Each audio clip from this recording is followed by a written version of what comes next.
The blue room is lit with cerulean light, with the exception of a narrow elevated walkway and a pillow for visitors to sit on. Its walls, floor, and ceiling are covered in blue soundproofing foam. In the middle of the floor, halfway sunken into the foam, like something washed up on a beach, is a 1994 Gateway 2000. It pulses the same cerulean, as if breathing. This is where the demon lives. Emily has been waiting to see the blue room for 2 hours. Normally, she's able to cut these lines. Emily is a successful art world influencer. Tens of thousands of followers watch her account. But not even she can convince the gallery assistant to let her get any closer to the latest Madison Cooper installation, the artist's final work. Cooper was declared officially missing as of last Tuesday, causing a stir in the art world. No doubt one reason for the line which now snakes behind Emily through the streets of Chelsea. Finally, she gets to the front, where a large sign conveys the rules of the exhibition to visitors. No shoes, no jackets, no bags, and then the blue room is a device-free space for contemplation.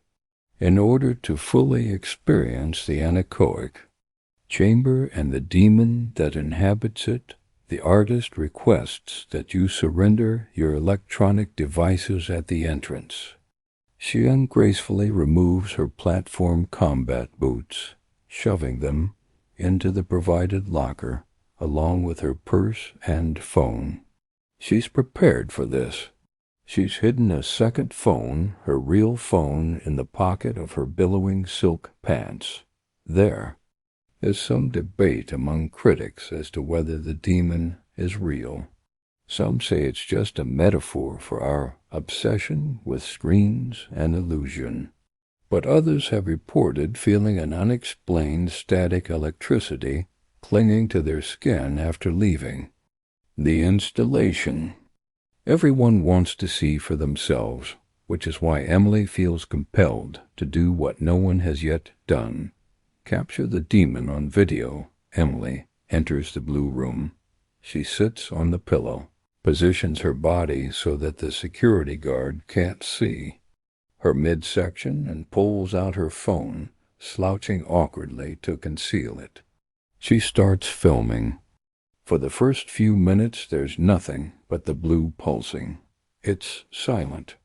Emily hears her stomach gurgle, her breath, her heart beat, and feels a profound reverence for the miracle that is the human body.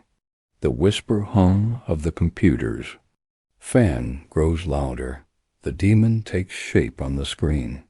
It's a woman, face and body blurred. She steps out of the screen and grows larger, until she towers over Emily. She's wearing a long white dress, her yellow-green hair blowing around her face, though there is no wind. Emily gasps. The demon opens her mouth to speak, but its voice is obscured by the computer's fan, now loud as a train barreling through the room. Somewhere she smells burning plastic. The demon begins to twirl. Emily grows dizzy watching it. She puts a hand on the floor to right herself. A chime goes off. The demon disappears in a flash of blue. Emily's time is up. She stands, concealing her phone in her pants, and shakily exits the room. Outside, Emily watches the video she's taken.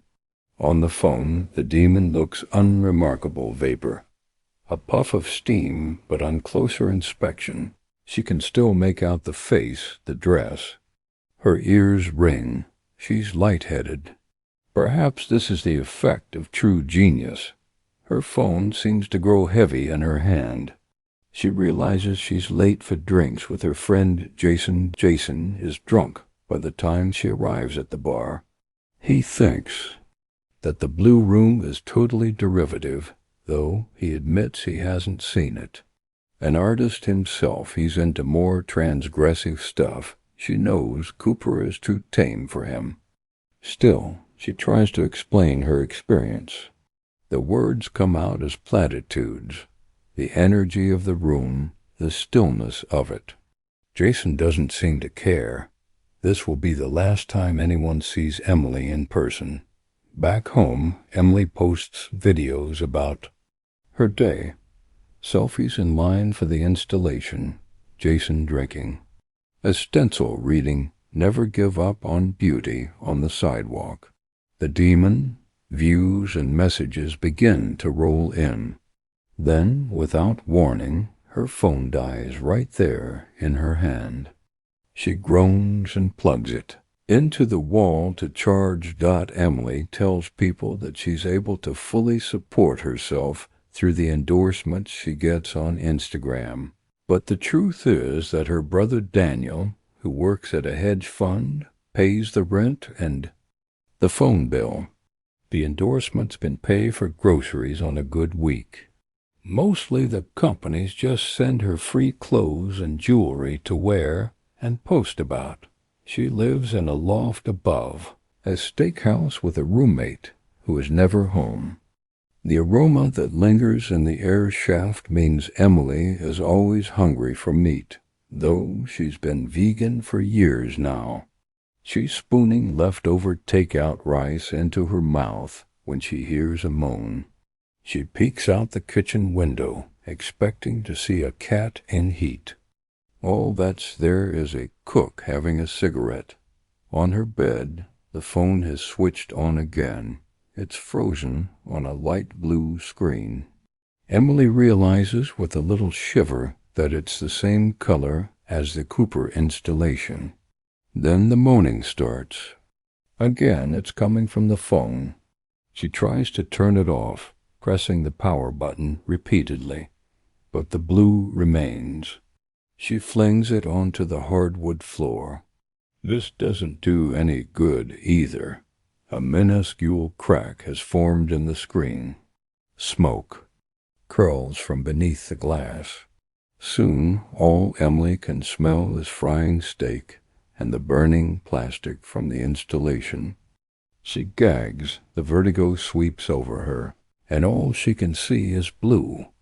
For the second Thursday night in a row, Emily isn't at the gallery openings, which is unusual.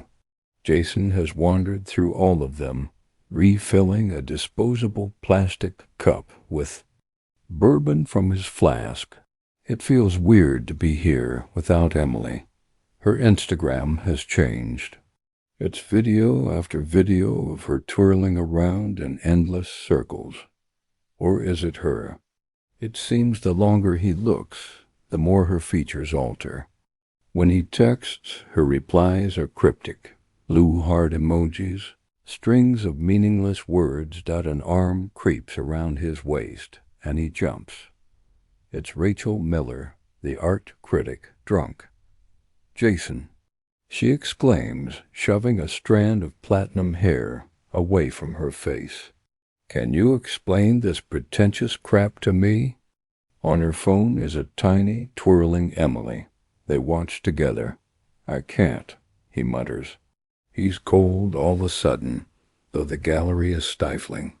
"Should we ditch the scene and go somewhere?" says Rachel. They are still watching Emily.